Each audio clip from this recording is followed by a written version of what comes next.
This is your AESH Weekly News Minute for Tuesday, April 18, 2023. Energy news. Hydrogen, fully electric, or both? Heavy-duty trucking has some big decisions to make. Last year, a truck undertook a series of journeys across the Brenner Pass, a high-altitude route linking Italy and Austria that plays an important role in the transportation of goods in Europe. So far, so normal. This vehicle, however, was different. A hydrogen-powered prototype, it used fuel cells and, according to manufacturer Daimler Truck, emitted nothing but water vapor. In a statement issued in November, the business said it was planning further tests of its Mercedes-Benz GENH2 truck in mountainous areas. The development goal is a range of 1,000 kilometers, a little over 621 miles and more, the firm said, adding that it was targeting series production in the second half of the 2020s. Daimler Truck's tests, which are ongoing, represent just one example of how companies involved in the freight sector are looking at hydrogen.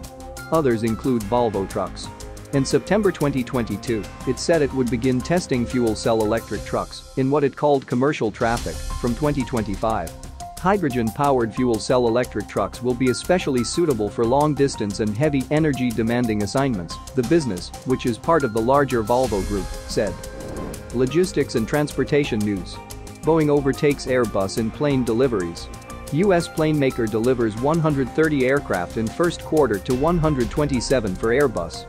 Boeing company delivered more jets in a single quarter than its arch-rival Airbus SE for the first time since mid-2018, a sign that the U.S. manufacturer's production is getting back on track following years of disruptions.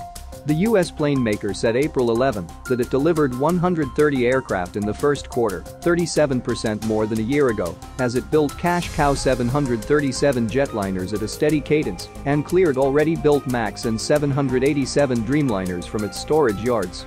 Airbus handed over 127 jets, a 9% drop from a year earlier, as it encountered parts shortages. Boeing shipped 64 jets in March, nearly half its quarterly total, including 53 planes from its 737 family. It also recorded 60 new orders against 22 cancellations for the month. That topped the 61 aircraft delivered in March by Airbus, the world's biggest plane maker, whose factories are set to produce more jets each month. Boeing shares rose 0.9% in late morning trading in New York, while Airbus stock was little changed in Paris. Technology news. Panasonic says it may build EV battery plant in Oklahoma. Japan's Panasonic Holdings, a battery supplier to electric vehicle maker Tesla Incorporated, said on Sunday that it is considering building a battery plant in Oklahoma, its third in the United States.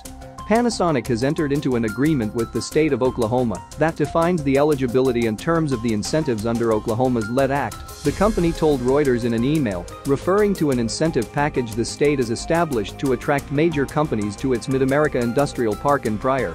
There are no other specific decisions that have been made by the company. We will share more information as it is available, the statement said. Panasonic's decision to consider Oklahoma, which was reported earlier by Kyodo News Agency, comes amid surging sales for electric vehicles, and other EV makers besides longtime customer Tesla are looking to the Japanese conglomerate as a possible battery supplier. Finance news.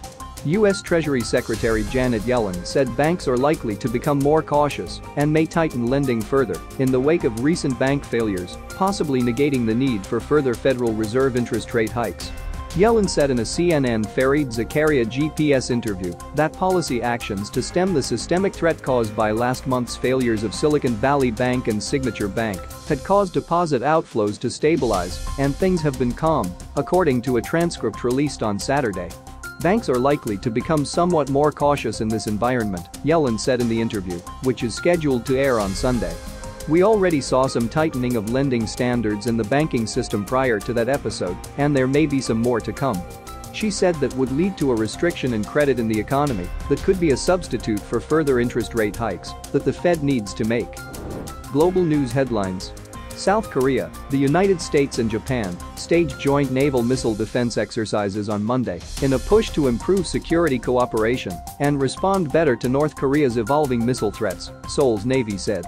The exercises came days after the three countries agreed at talks in Washington to conduct regular missile defense and anti-submarine exercises in their efforts to boost diplomatic and military cooperation.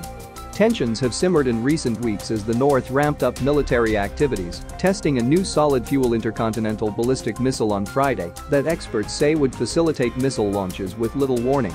Monday's drills in international waters between South Korea and Japan brought together South Korea's 7,600-ton Aegis destroyer Yulgak-ei, U.S. guided missile destroyer USS Benfold, and Japan's Atago-class destroyer, also equipped with Aegis radar systems.